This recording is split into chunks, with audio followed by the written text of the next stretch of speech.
Evan, are you ready? I'm ready.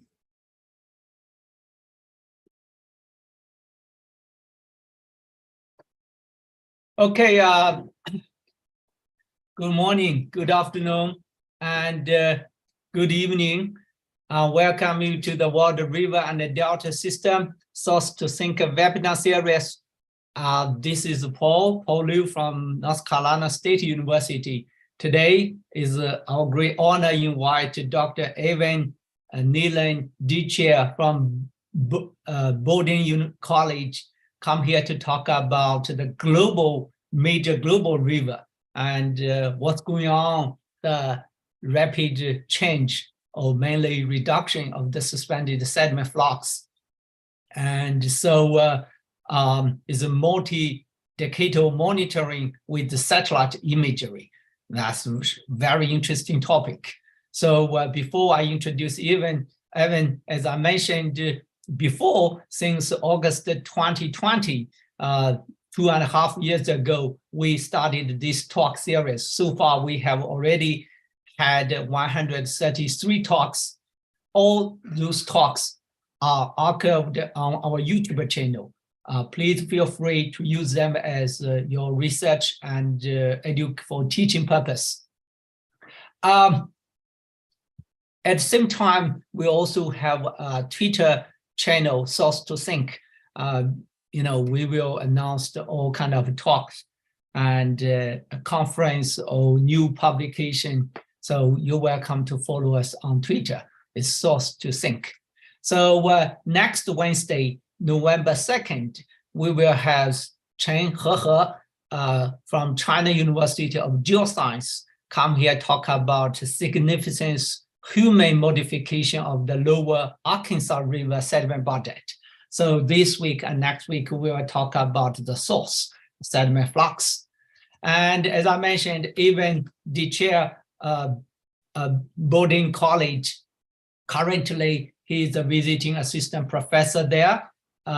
He graduated, as you can see here, got the PhD from Dartmouth College and master, Dartmouth College, bachelor is the Williams College. So he's mainly trying to understand the threat or important water resources, use the data collected in the field, combined help with remote sensing technology. So I think even so now I'll give the floor to you. You can share screen and put a presentation mode. Great. Thanks, Paul. Thanks for having me. And thanks to everyone for joining at whatever time zone you are. And I just want to make sure that you can see the slide. Does that work? Very good. Great. So I'm really happy to be here. My name's Evan, Evan Dethier. And like Paul said, I'm at Bowdoin College right now, but I've been working for a number of years now at Dartmouth and now at Bowdoin, trying to think about these questions of major changes to our sediment delivery systems and how we've both changed the source and the sinks. So it's quite appropriate to be talking to this group and happy to be one of many talks in this great series. So as you can see in my title slide here, besides the picture of me, there's also a picture here on the left of some river mining for primarily gold. And then on the right, you can see changes before and after the construction of Three Gorges Dam on the Yangtze River. And in the middle, we've got this little diagram of color wheels. And so we'll try to sort of like stitch all of these different pieces together during this talk today and think about the changes that have largely been human driven in the last half century or so to major rivers globally. Like Paul said, I'm at Bowdoin College right now. I'm a visiting assistant professor. So I'm doing mostly teaching right now, but trying to jam in some research. And so I'm presenting some work that we've got in the pipeline, hopefully that will be coming out relatively soon. And I'm excited to hear about feedback that you might have. And to collaborate with people all across the world, because as we're thinking about global rivers and we're mostly using satellite imagery, I'm always hoping to get more time in the field. As you can see here at the Madre de Dios River in Peru, just from this past summer, but also to have other people be in the field so that, my carbon footprint isn't so high, and to try to increase the breadth of our collaboration and have many international collaborators working on this project or these series of projects. So the projects that I'm working on essentially have their genesis in the varying appearances of rivers across the world. And this is something that I noticed for a long time, and certainly is not a revelation and not something that only I've thought of. But for a long time, I've tried to think about the different colors of these different rivers and then what that might mean for us or to us. And clearly the variations in the amount and the type of sediment in the rivers is a primary driver of these changes to the colors. It changes their spectral properties. It causes them to look different to our eyes, but these differences are also very clearly detectable by satellites. And so I've been hoping to wrangle those differences or those variations in spectral signatures to understand a little bit more quantitatively what we can observe here qualitatively in these sort of like beautiful images from these satellite imagery systems that we have circling the globe ever and ever more these days. What's been clear to me and clear to many others over the past several decades is that there is this clear link with river color and suspended sediment concentration. And so I'm showing here these kind of like wheels or pies of each one of these major rivers, one from each of sort of like the major land masses.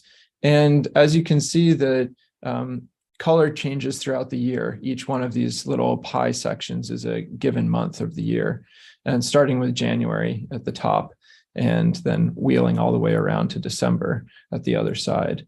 And each one of these pies is scaled in size by the river discharge for that month. And so we can see the extreme seasonality of some of these monsoonal climates versus the more sort of like restrained or uniform discharge that we might see in, for example, North America or Northern Europe. But it's clear also that there's something relating discharge and suspended sediment concentration, which is well known and well established, but it's encouraging that we can also see that in these sort of like simple qualitative representations. And so that's maybe most especially shown here on the Mekong River, where the wet season is also corresponding with the times where the river looks most muddy or most brown in this case. And so sort of generally in my research, what I'm always trying to do is collate all of these different data sources, especially as we have this remote sensing boom and the ever increasing presence or availability of remote sensing data, which I access through Google Earth Engine, but others access through other means, to try to tie that to all these other modes of collecting data or storing data. And so I do as much field work as I can, trying to make measurements in the field, or trying to monitor things semi-remotely or fully remotely in the field. And they also rely to a great extent on agency measurements. So in this case, showing river discharge measurements made by the United States Geological Survey, who also do a tremendous amount of work measuring sediment and other water quality constituents that are really important to the work that we do. And so that incredible archive, as well as the increasing open source data availability, when we package all those things together, we're able to do these amazing repeatable and highly scalable synthesis analyses. And I mostly do it in R and some in Python. But it's really sort of like allowed me to bring together all of these different sources and create products that I never really thought that I was going to be able to create when I sort of like got going on these projects.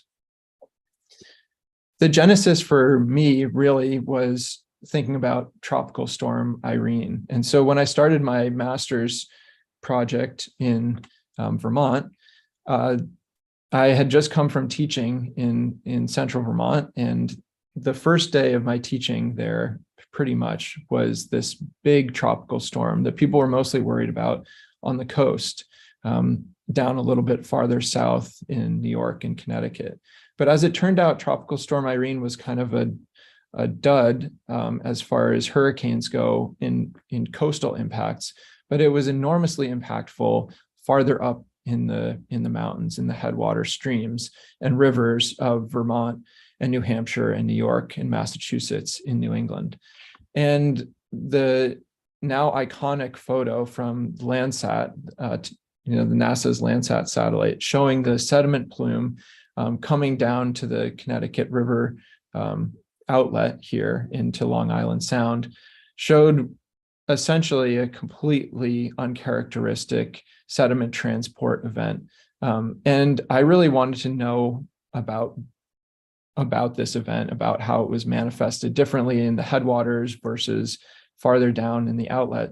But because we didn't have any, or had very sparse active sediment monitoring for the event, we had very little understanding of how these different spatial and temporal dynamics played out, and also had a difficult time evaluating sort of Irene or the event within its historical context, and therefore have a difficult time sort of like putting its recovery into context as well. And so this really motivated me to try to think about, okay, can we take the in situ measurements, the measurements from rivers taken by the United States Geological Survey and others, and try to tie these to suspended sediment estimate, or try to tie these to spectral estimates made from satellite imagery. And certainly I was not the first one to do this. There's a long history going back to the early 90s of trying to do this for different systems. But I really wanted to see how much we could scale this up and how far we could extend this type of analysis. And it was really sort of like unlocked by the incredible scaling potential offered by Google Earth Engine, which has archived all of this satellite imagery taken by publicly available missions onto its servers. And so we began here with Landsat satellite images, because Landsat has the longest record and it has quite high scientific sort of like regularity, so that you can look at an individual image and then look at another one and feel pretty confident that they're measuring approximately the same thing over a period of years. And so here we collected all the Landsat satellite images for a year on the Green River in the Western United States. And so you can see each one of these is a month image from a single month, January through December. And you can see, just as we did at the outset, that the variations in river color are clear. And there's sort of two peaks. There's sort of a spring peak, and then there's a later in the summer, early fall peak. And in the low flow season, the sediment concentration looks like it might be quite a bit lower, because the color looks a little bit more greenish, perhaps giving the Green River its name. And so then we go and we try to figure out where the United States Geological Survey has sampled this river, and we take our own samples from the satellite imagery for each image that's available.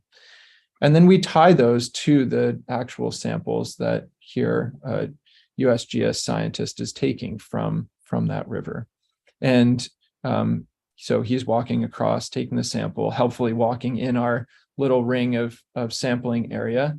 And then if we do that for enough sites, we can create sort of time series of both suspended sediment concentration and spectral reflectance from our Landsat data. And so in this case, here's the in situ sediment concentration. We can see, oh, indeed, there are those two peaks, and there's this sort of like lull in July, and certainly the lull on either side in the winter. And then we can just do that for all of the different locations where we have in situ measurements, and we can make a calibration. And that's what we do. Here I'm showing sort of like a sub-calibration for South America. But in our full calibration, we have 130,000 pairs between satellite images and in situ measurements taken on the same day or within 2 days of that in situ measurement. And then we can also tune these calibrations to individual locations. So for example, this one is for South America, or you could do that for an individual river. And then we want to really make sure that we can test this on independent data and that it works at least to first approximation. And so here's the Rio Madeira in Brazil, and we can see our predicted measurements in blue relative to the observed sediment concentration shown here in green. And so we do pretty well. And we want to be always cognizant of the uncertainty in our data, but for sure we do well enough to apply these measurements to places, especially where there is no other monitoring. And it allows us to look across lots of different river types in lots of different locations. And because there's different types of sediment and there's different amounts of sediment and there's different other constituents in the water columns, we find that it's really helpful to not just have a single algorithm, but to split rivers into different types so that they're part of a different river grouping, each of which that has its own algorithm. And so you can see how color changes in each one of these different types of rivers throughout the year. And so you might say, okay, maybe the Mississippi is in either group 2 or group 3, and maybe the Mekong is in group 4.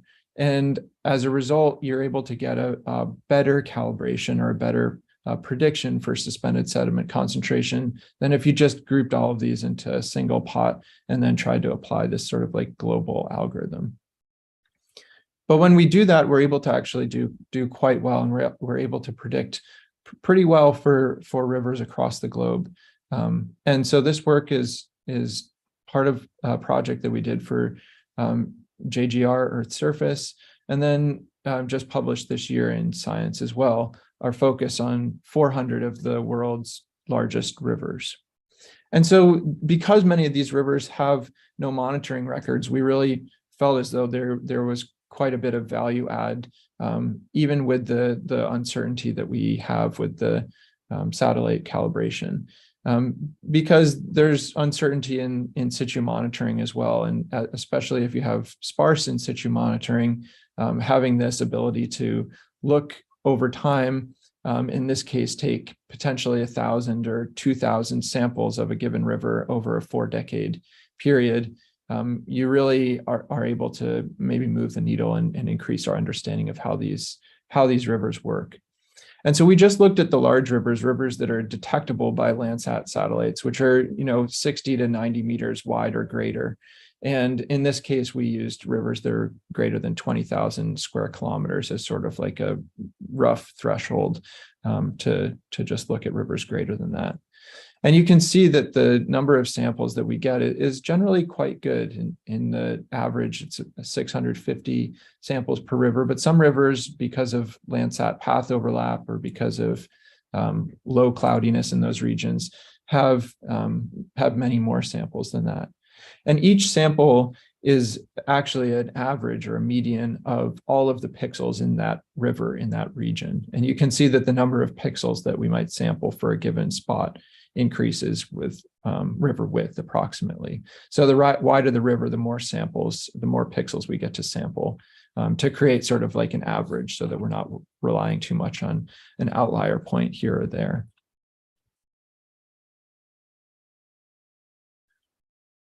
And when we go to apply this, then we can actually go back to our Landsat record and create an estimate of suspended sediment concentration for each day. And so here you can see sort of like a workflow for the Yellowstone River near Sydney in Montana in the United States. And we can see the water extent here shown, identified automatically outlined in blue, and then masked out and shown here. And then we take our sample zone or our area of interest here and sample there in each one of these images. And so in this case, we're looking at sort of like the passing of a flood peak that sort of peaked in mid-June here and then tapered off by mid-July. And we can do this across the globe here, in this case, for all of these 400 rivers. And these go from 1984 to the present, as you can see. And then they also go from A to Z, so all of the different rivers that we're looking at. And you can see even here the variations, both seasonal as the river goes up and down with seasonal flows, but also time series where we can see, for example, rivers increasing or decreasing over time. And this is really kind of like a wonderful global retrospective, but also constantly updating picture of the state of rivers, because we're able to continue to add these estimates as new satellite images get collected and are made available. And that really happens almost in real time. So, with the time between satellite acquisition and us able to add it to our data set is, on the order of days rather than weeks or years. It's really sort of powerful. And we can see sort of like the global variation here in each one of these outlet rivers with its suspended sediment concentration. And so you can see just sort of like from a first impression, these northern rivers in the eastern side of North America, certainly in Europe and Scandinavia, and also then in Russia, have generally quite low suspended sediment concentrations relative to the rivers across the tropics. And so sort of like a first order question is, why might that be? Certainly there's some geologic control, but also there's an incredible human imprint over this. And I think that that's what we essentially wanted to go and investigate and see what we could find. To sort of extend our analysis beyond just the suspended sediment concentration, we also wanted to combine our sediment concentration measurements with discharge estimates. And even though discharge is in many cases uncertain or not perfectly monitored as well, this really helps us because it allows us to calculate flux instead of concentration. In many cases, concentration is perfectly sufficient. It's what you want. It's what you're interested in if you're thinking about water quality, for example, in many cases. But if you're thinking about flux to the oceans or filling up of dams or that sort of things, it is important to include the discharge component to calculate flux. And so here you can see that this allows us to evaluate seasonal patterns for sure in the Danube River, here in the Yangtze River, which we saw before, but also allows us to look over time and sort of like chart these different courses that these rivers have taken. And so here you can see the Yangtze, the crashing of the suspended sediment flux from the 1980s to sort of present.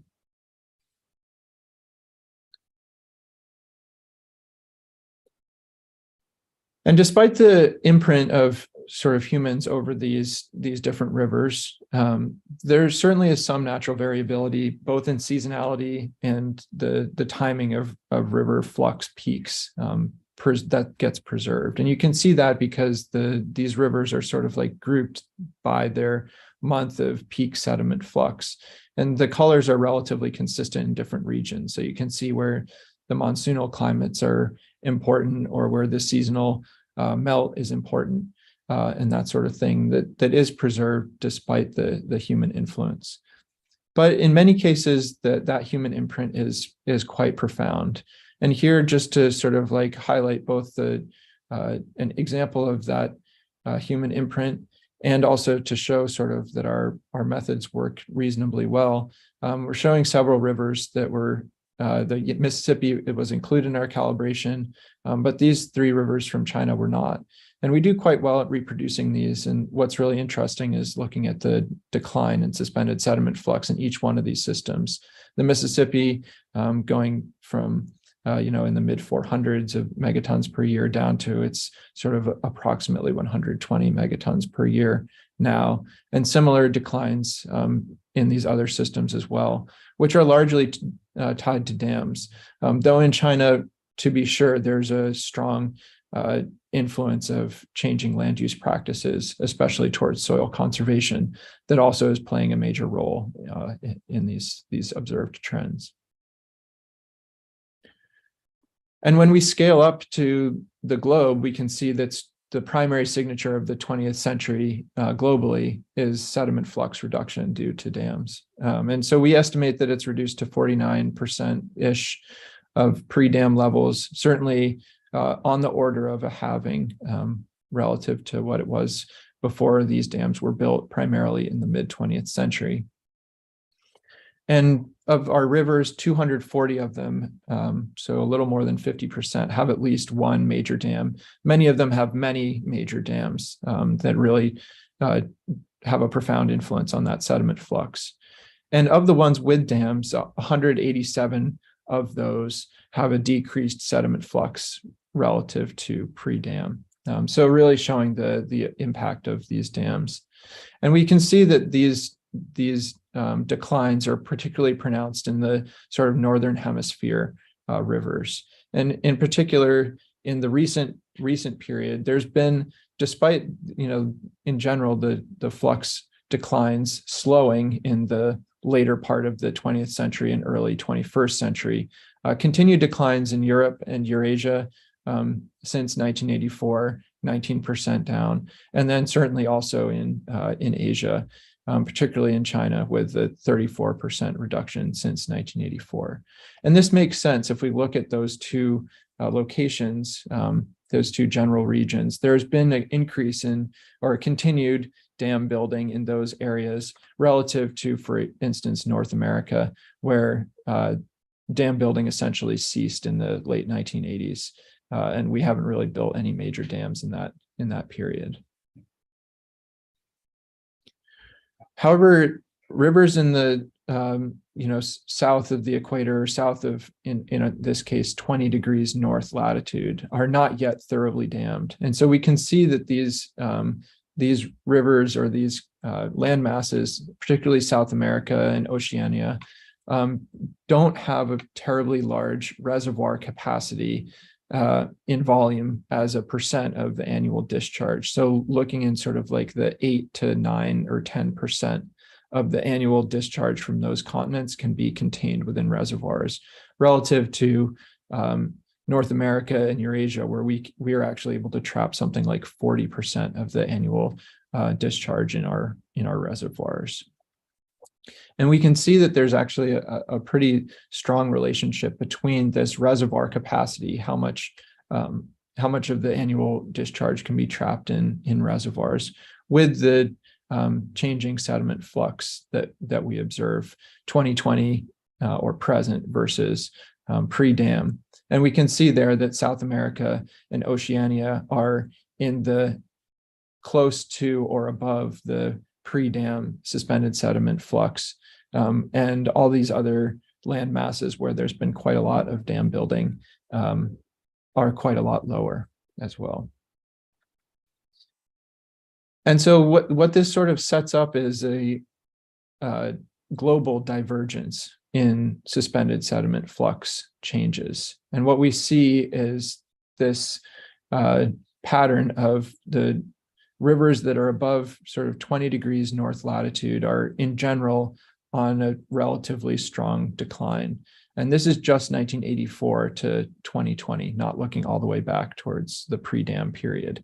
But in the south of that line, south of 20 degrees north, we see actually a pronounced increase during that same period. So this incredible sort of divergence between the hemispheres, essentially. And of the 146 rivers that are south of that 20 degree line, 52 or 36% of them are carrying more suspended sediment than they were in 1984. In the northern hemisphere, only 7% of the rivers have an increasing suspended sediment flux. And we can just look at this in sort of summary form. So despite the continued declines, in general, things have slowed in the northern zone since 1984. We're not seeing the reductions that we did during the sort of like heyday of dam building in the mid 20th century, where the pre-dam sediment flux declined in some cases by 60 or 80%. In the post 1984 period, or the satellite period, we just see a modest sort of 7.5% decline on average over this period. But in the south of the line, in the tropics, and in this sort of like equatorial zone, we see a major increase in the suspended sediment concentration, 41% increase during that same period. And interestingly, there's no clear connection to precipitation or temperature changes. Though temperature has increased, it's increased more rapidly in the northern rivers where we see these declines. And precipitation, though certainly there are locations where we find intensification of the hydrological cycle. In general, it's sort of a cyclical thing. We don't really see a profound or pronounced increase that would explain the increase that we see in suspended sediment concentrations. And so there must be something else going on. And I think that I've set this up sort of sufficiently that you'll see that the land use change is what I'm likely to talk about next. And in fact, that is what we see. So in watersheds where we see a suspended sediment concentration increase, 83% of those have some sort of like pronounced land use change versus only 17% that don't have that sort of pronounced land use change. And those might be where we sort of see a changing in the hydrologic cycle or intensification of the hydrologic cycle. And we can break that down further, and these categories aren't mutually exclusive, but there's been pronounced deforestation at a high percentage of these sites.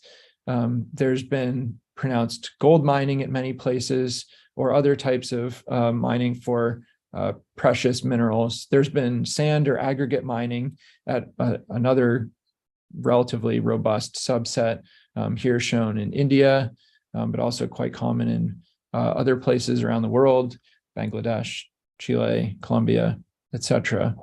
Palm oil plantations are also quite common, particularly in Indonesia and other places in Oceania. Those seem like they may be part of the equation as far as the suspended sediment flux goes.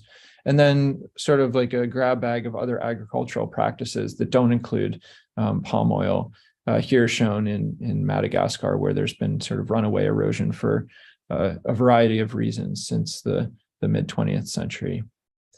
And so there's this sort of constellation of potential impacts that we have to think about that do seem like they're driving a fairly robust amount of the suspended sediment flux changes that we're seeing across the world. And I want to just dig a little bit deeper, particularly into the river mining for precious minerals and stones, because I think that this is a pretty major and relatively underappreciated component of the changes to land use and the changes to river systems that we see, particularly in the global tropics. So what does this river mining for minerals look like? Mostly it's for gold. And so that's sort of what I'll try to present primarily today. And the gold that these miners are seeking generally is in loose sediments. So it's not in rock. They've let the forces of water and gravity break down the hard rock, so they don't have to do the dynamiting that you might have to do farther up in these systems. And instead, the sediment is just got little flecks of gold through it. But in order to get to that, either you have to go into the river channel, which they certainly do, or you have to start by deforesting the river banks to get at the floodplain or the meander belt sediments that might contain this gold. Then you need to excavate the sediment or the soils once you've gotten the vegetation off of it. And then you have to do some series of steps to remove the rest of the sediment that you don't want and just leave the gold behind. And so that begins just like it did in the 19th and 20th centuries in the Western United States with the gold booms that we learn about here as elementary school kids. It begins with these gravity effects and sluicing, largely a hydrologic process with pumped water, in many cases jets of water, that really break down either the banks or the floodplain areas and use these physical separation techniques, tried and true, to get at the gold. And then also, like occurred in the United States during the gold rushes, there's a step often that includes the addition of mercury, which forms an amalgam with the gold. And you can see that this miner in particular is stomping or agitating the product of the sluice. And there's some amount of mercury in there that he's essentially trying to get to interact with the gold. And after you do some amount of mixing of this, the gold and the mercury will form an amalgam that then you can either burn off on site with just a torch, or you can take to a gold shop in town and they'll burn it off for you for a price. And so this step with the mercury is one that's of particular concern for people who look at this sort of thing across the world, because there's quite a lot of direct contact with the mercury. And then the final step there is that pretty much everything except for that mercury and gold amalgam the sediment, the sluiced water, the stuff in the barrel that's not the little amalgam, all of that either gets returned to the bed of the river, the floodplain, or directly into the river itself. And so I've just come back from Peru in the late summer where this was occurring. And so here's just a video of that, looking at the in-channel mining or just on the edge of the channel mining. And you can see there's quite a lot of mobility or movement of sediment here. They've got their sluice set up on the side of the river here in a sort of like a floating system, and are processing the sediments right there.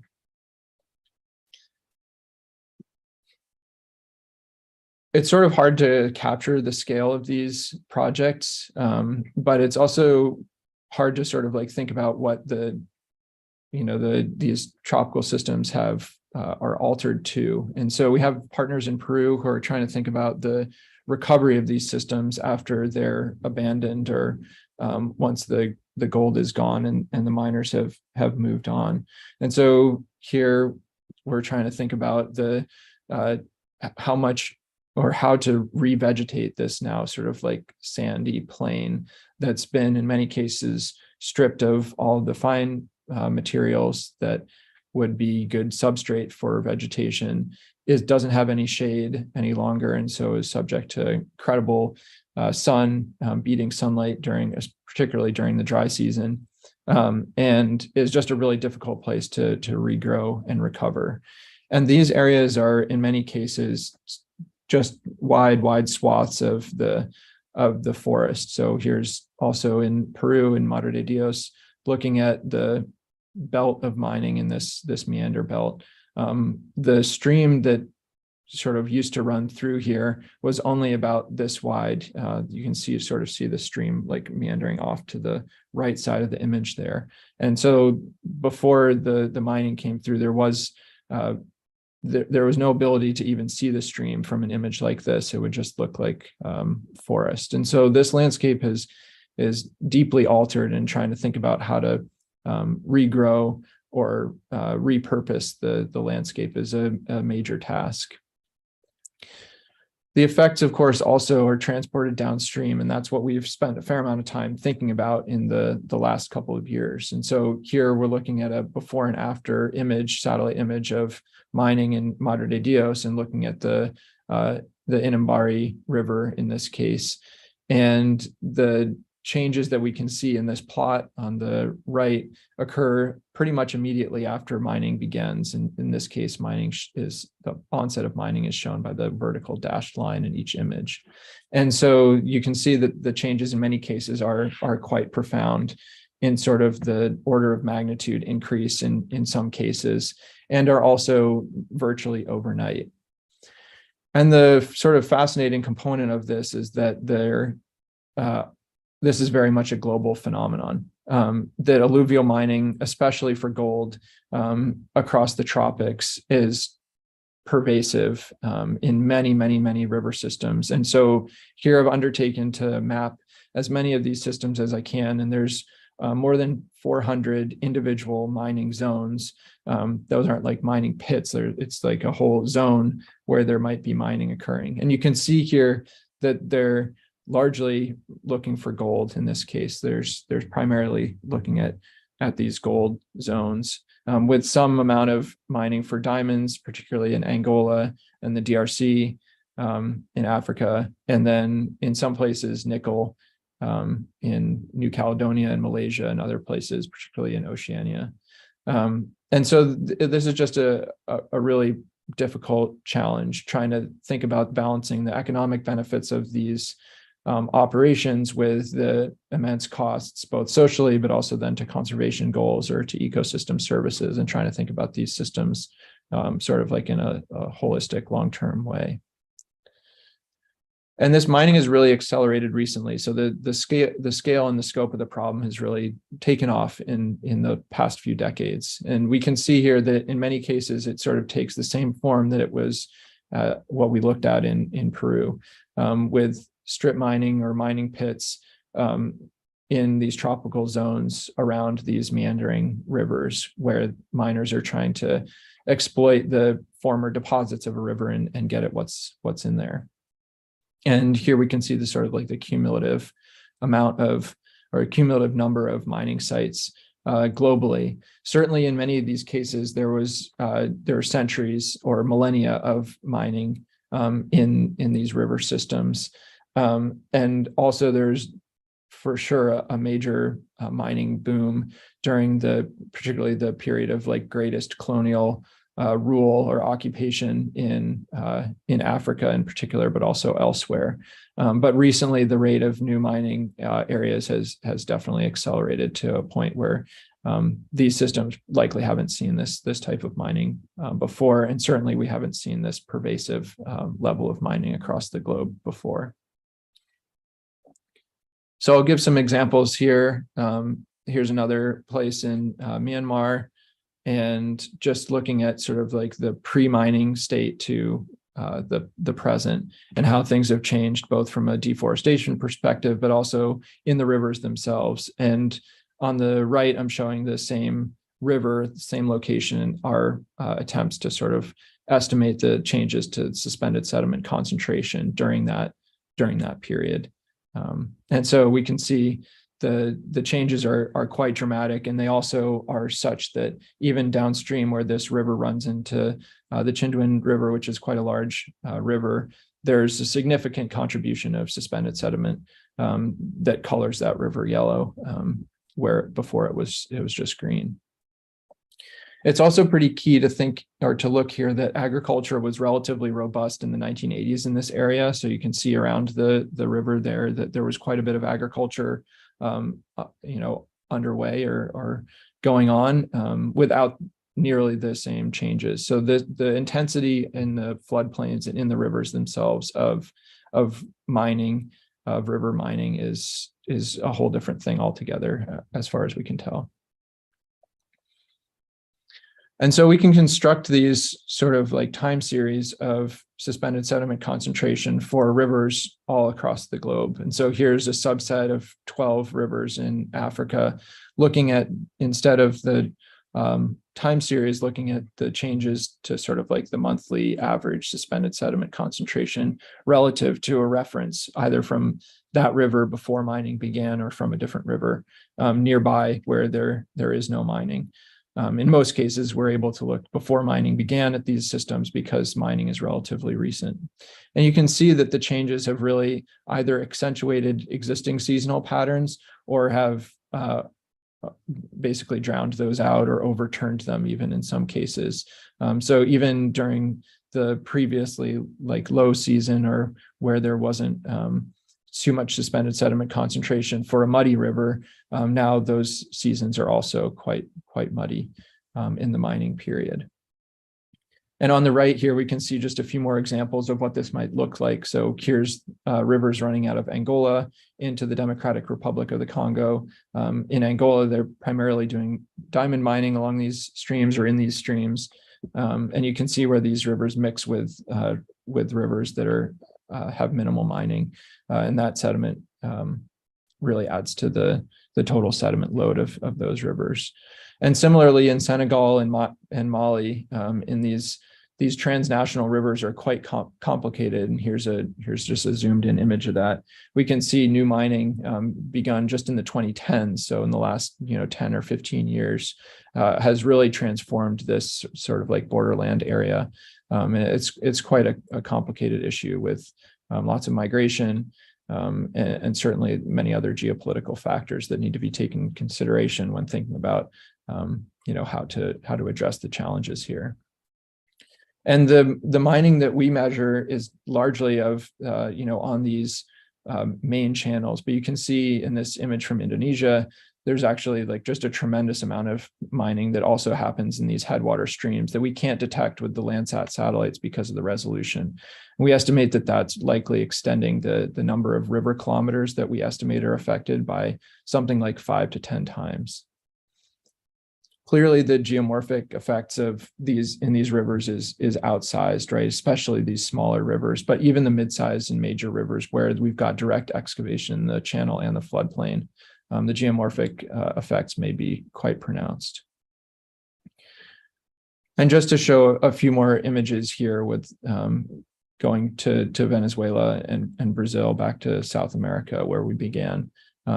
Truly a global phenomenon here that we're looking at.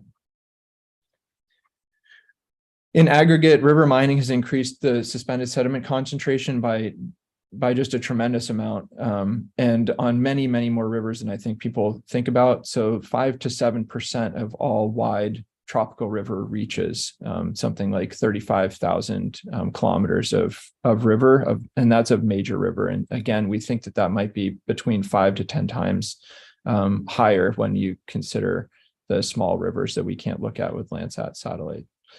And they're increased by a lot. So 50% of these reaches have more than a double the pre-mining suspended sediment concentration on average. Just a profound effect across the global tropics. And the geomorphic effects, though they're quite serious, even in just like sort of the immediate area where we observe this mining to occur, they're also likely propagated downstream by increased sedimentation. And while this sort of thing is quite rare, we think that it may these risks may be increased of avulsion type events. So here's one that happened in the Eastern Democratic Republic of the Congo. And in 2019, during a flood event, the river jumped its banks downstream of this primary mining area and now is running in a completely new course across this former floodplain. So certainly risks to humans in this case, sort of like an extreme event, but particularly if we look at work by Jose Constantine and others looking at the relationship between meander rate and suspended sediment supply, this is likely going to accelerate meander rates in these downstream areas as well, particularly as we increase the rates of floods or just increase discharge more generally in these zones. These are risks that I think are worth paying pretty close attention to. And just to kind of like come to a close here, with looking across all of the rivers here, all 173 large rivers that have mining, we see basically just a pervasive increase across those zones. And basically everywhere is just getting more and more sediment delivered to it by these mining operations. There is some sign, though, that river recovery is possible here. And so here in Brazil, in the Caiapó Reserve in the 1990s and 2000s, there was a relatively large conservation effort that ceased mining for that period. And you can see that the river suspended sediment concentrations really did come back to sort of like the background level over, something like a decade or a decade and a half. And so this sort of recovery is to some degree possible. And you can see the time series here, in particular that second image in 2015, before things really ramped back up again. There's revegetation, which we think is likely going to,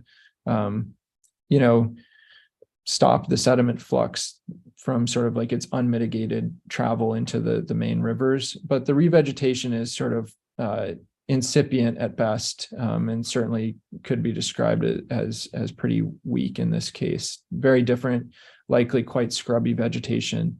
And so this is what our collaborators in Peru are trying to think about, is how best to not just let nature take its course in these cases, but actively intervene in places after the mining ceases to try to restore some form and function to these landscapes.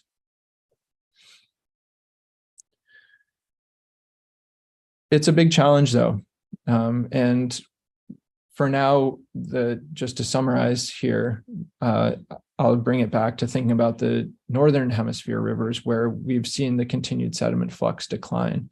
And that's shifted this sort of between that and the land use changes that we see there. We've seen this shift to the Southern Hemisphere in the sediment delivery system to oceans.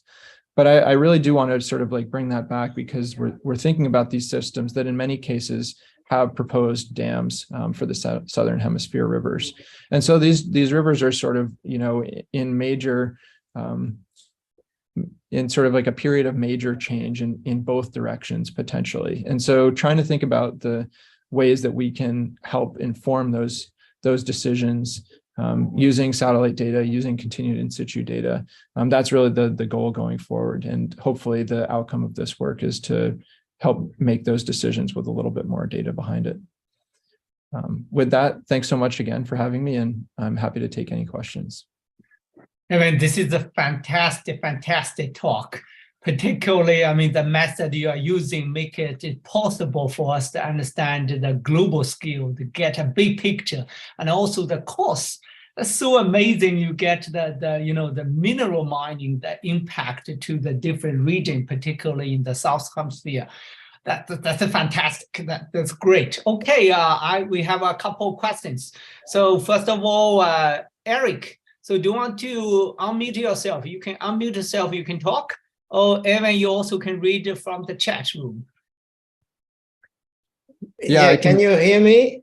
Yes, Eric, go ahead. Okay, I want to thank you very much for a very interesting talk. Thank you. For the Burdekin River in Northern Australia, which you show in some of your graphs, I am a bit concerned about your data processing. It seems to not take into account the interannual fluctuation of the discharge. In some years, you may have floods during the wet season. In other years, you have a drought in the wet season. There's no flood at all. And also, most floods last only 1 or 2 weeks. They are very swift, but very short. And the cloud coverage is very high. So very likely during those big floods, you don't have an image from Landsat. So is there something you could do that you could revisit? You could revisit that data? Yeah, so the Australian rivers are particularly interesting because of these major fluctuations in hydrology, especially that have happened during the last several decades, with periods of really pronounced flooding followed by or interspersed with periods of really pronounced drought. And so it's something that we've looked at a lot, not just that river, but also the Murray River, Murray-Darling in Australia. And it's the case across, much of Australia that we see this sort of like up-down fluctuating pattern. It's certainly something that we take into account. The statistics that we're using are nonlinear in most cases. And so try to incorporate at least a little bit of that sort of those fluctuations and try to look at, the system in aggregate. But it's definitely, those complex systems are often best treated on sort of like an individual basis. And so having sort of like the expertise about, living there or studying them there that's why we try to have these like international collaborators.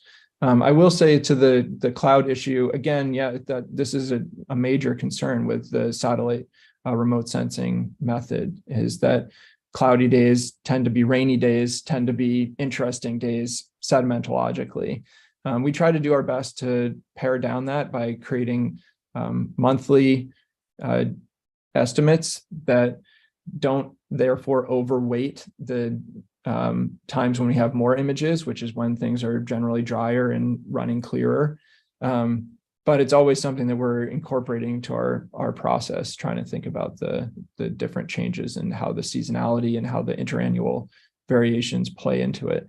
And we certainly do our best. I think that the final thing to comment on there is if you have a record of discharge that is higher resolution, that can really help you extend these measurements. And so that's something that we're working on right now, is including or essentially creating a rating curve that changes based on the measurements that you have from the satellite for a given season or year, and therefore being able to extrapolate between the days where you have satellite data because you have discharge data. But it would be a flexible rating curve that's time varying. that would allow you to estimate sediment flux for those peak events.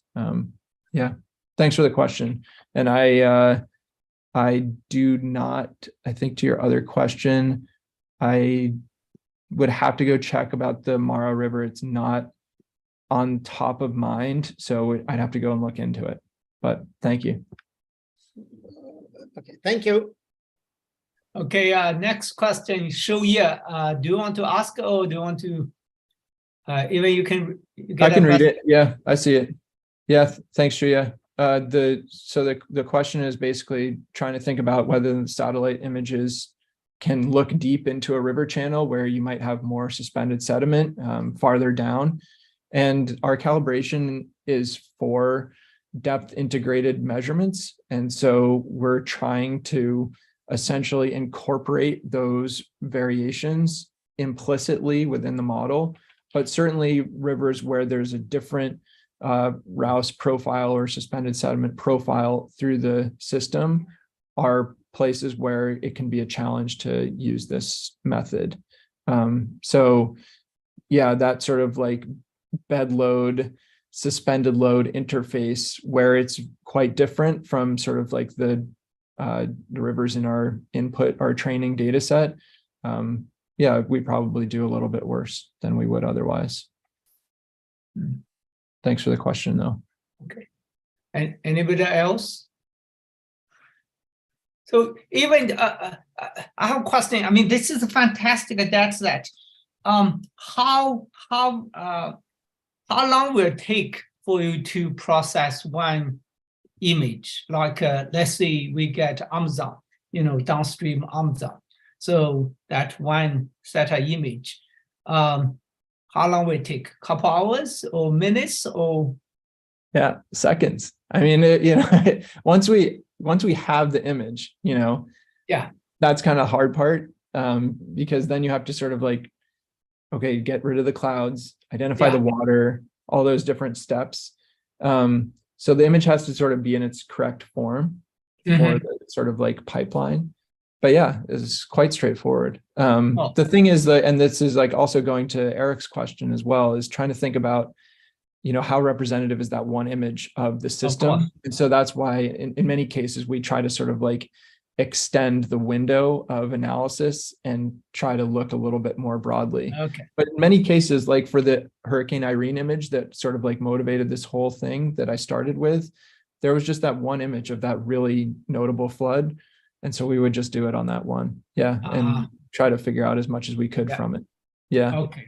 And so within that, like you can see, even just looking downstream, you can see sort of like where the flood peak is in that moment because it's past the headwaters. It hasn't made it, even though part of the flood peak has made it to the outlet, that's not the peak sediment concentration. So it's somewhere stuck in the middle of the system. And you can actually see that in the river profile. So there's all sorts of like these really cool applications that you can try to.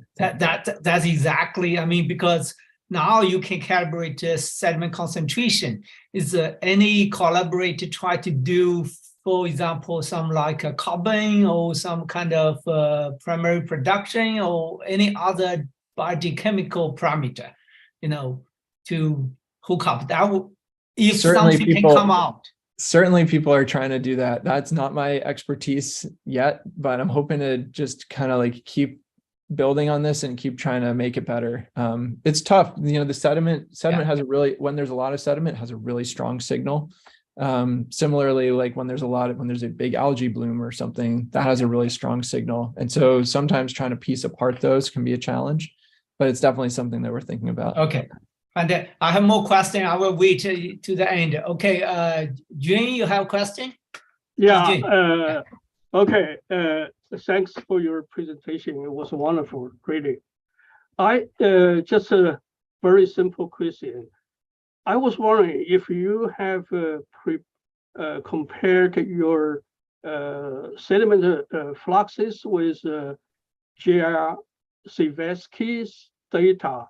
He and his group published a paper also early this year about the global sediment export from the rivers. So have you got a chance to compare with their data and see any difference? Yeah, it's a great question. Yeah, so we definitely are always comparing like as much as we can to all these every different archive of sediment fluxes, and that we do okay. Yeah, we do okay. It's it's not perfect for every river, but I guess neither is the in situ data, and so we're sort of like trying to just do our best and then trying to sort of like capitalize on the spatial component of the satellite data to really increase the sort of like breadth of understanding into these watersheds, but trying to be as careful as possible to not sort of like overstep what we are able to do. And that's why it's really important to, incorporate that discharge, those discharge measurements and that sort of thing. But yeah, definitely the start of all of this was trying to like tie those, those longstanding sediment monitoring estimates to the data that we're observing. Yeah. Yeah. So what I was thinking is about sediment trapping in the lower reach of those rivers. I was wondering if you have done anything like looking at using satellite image to quantify the difference in sediment fluxes between the upper stream and the lower stream, and to see to figure out what the sedimentation rate could be, for instance, for the Yangtze River or another river. Definitely, yeah, that's definitely something that we've done and are continuing to try to do. And it's I'll give you the one caveat, which is that the downstream areas, downstream of dams, often what's made it through or made it past those dams, depending on the size of the dam, is the finest grain sediment, which is often the most reflective.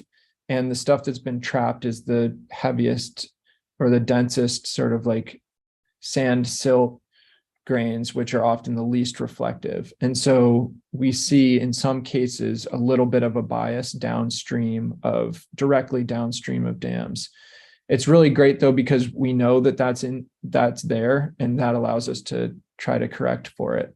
But it's just one of those things that just over the years of doing this, that of course that dam trapping question comes up all the time. We're always trying to think about it. It's just we have to like really make sure that we're doing it right to be able to get those numbers as close to possible, close to right as possible. Yeah.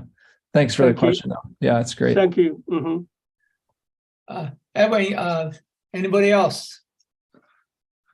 So Evan, I have a question. You said, for those in the south, the increased sediment flux. Could you name a couple river in the top of the list, the most increased sediment rivers? Yeah, so many of them are on sort of like the smaller side. Yes, but for sure in Ghana, for example, the Tano, the Ofin, those rivers are the Ancobra River. Those are really changed a lot. In South America, Essequibo, upper parts of the Magdalena, okay, the Madeira River, okay. And then lots and lots of small and mid-sized rivers, sort of like these rivers that are everywhere and not necessarily paid a lot of attention to, right? But because there's so many places, right, where there's this size river, 70 to 200 meter wide river, and people use them for all sorts of different things. It's really important. And if we're altering them like quite profoundly, the effects are likely going to kind of like ripple through these different systems. So the reason we said, North Hemisphere, we already talk a lot about sediment reduction, coastal erosion. And I really want to some offset case in the South. I want to do some shoreline analysis to, you know, correspondent that sediment flux increase. So Exactly. if possible, send me a couple, maybe 2 or 3, those big, large river increase significantly. I want to see how the delta, the shoreline responds to that. Absolutely. Yeah. Sounds great. That will be very, very interesting because this is in contrast to what we observed in Mekong, in Yangtze, or Yellow, or whatever other, or Nile River Delta. Exactly. So different. Yeah. And in many cases, like as these smallish rivers get farther downstream, they all of a sudden get, you know, they run into these big dams, right? So they join with the bigger rivers and then they run into the big dams. And so that didn't make it into like that's not in the paper from this past year because we're only looking at the outlet rivers. But many of the rivers that are most affected that I sort of like showed in this second part of this are the ones that would potentially be filling dams at a more rapid rate or that sort of thing. Yeah. Okay, that's great. I think your work have a lot of potentials. So keep doing this very good work. Let me see, because I'm using INSA for some flooding or subsidence analysis.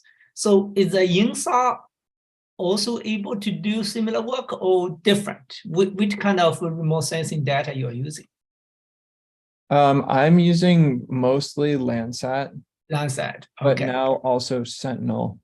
Yeah. Oh, yeah, Sentinel, okay. Yeah, but not this, but I'm using the Sentinel, like the optical one. So yeah, the multispectral instrument. Yeah. And so not the radar product. Okay. So far, yeah, because you know, because the INSA revisit the same area every 12 days. You know, yeah, even we can cloud have concern, right? Yeah, even we can have once a month. I mean, that will be a fantastic data collection, you know. Right. Yeah. Yeah. Okay. We can talk about later, you know, but this is just a great, fantastic work. And you know, as I mentioned to you, 10 years ago, I collected many large river, the observed data as the email I sent to you. But I'm so glad now you come out to this you know, model. Fantastic. Okay, if no any other question, I think thank you again. I think we've got one more. This talk is also available on the YouTube, and also some people will get a copy on the Bilibili. So I think that the John Ting, if you have quick question, you can go ahead. But you know, are you still here? Yeah. Hi, I'm still here. Yeah. Sorry. Go ahead. Yeah. Thanks for the chance. Yeah. Hi, Evan. I'm Ting from National University of Singapore, and thank you very much for the fruitful presentation. And I'm also working on fluvial sediment transport. So, but my question may be a little bit beyond the story you presented today. I'm just curious about like whether you have considered extracting the changes in delta areas near this river outlets, because I guess the images that you use from Landsat may cover the wide area of these river mouth regions, and they may also provide information about the delta extent changes and the time series of the delta areas, because this such of information may can be translated the impact of the sediment export, like the impact to the delta or the impact to the coastal communities. Yeah, I'm just curious about this. Yeah, for sure. So yeah, that's sort of similar to what Paul and I think we're just talking about, is just thinking about, you know, okay, well, what are the likely downstream effects? And I haven't gone and looked at I've spent a lot of time looking at the deltas, but I haven't done any quantitative analysis of the changes to the deltas yet. You know, every once in a while I'll do something in that vein, and then I'll just realize I'm like getting too distracted and I need to go back to working on the other stuff that I've been doing. But definitely those of you who are expert in deltas, this would be the natural application to sort of think about what's happening downstream. Yeah. Yeah, thanks for the answer. And just a quick add-up question, like the data in your science paper is like publicly accessed, or how can we use the data like you extracted? So I'm building a tool right now that will be hopefully the most useful for sort of like allowing you to use the data sort of like for whatever images that you're interested in, but it's just a process, you know, and I never have enough time. So, but in the meantime, definitely it should be publicly available. Sometimes those different repositories like get defunct though. So if you have a specific question, just email me and I'll send you the data. Yeah. Okay, thank you. Thank you very much. Yeah. If you need help, Evan, we might help. You know, we write many Python code, also run the AI program. You know, maybe we can create some artificial intelligence program to process that. For sure. I have to run, Paul. Unfortunately, I have to go. Sure. Okay, we have to end it here. And thank you very much again. And so.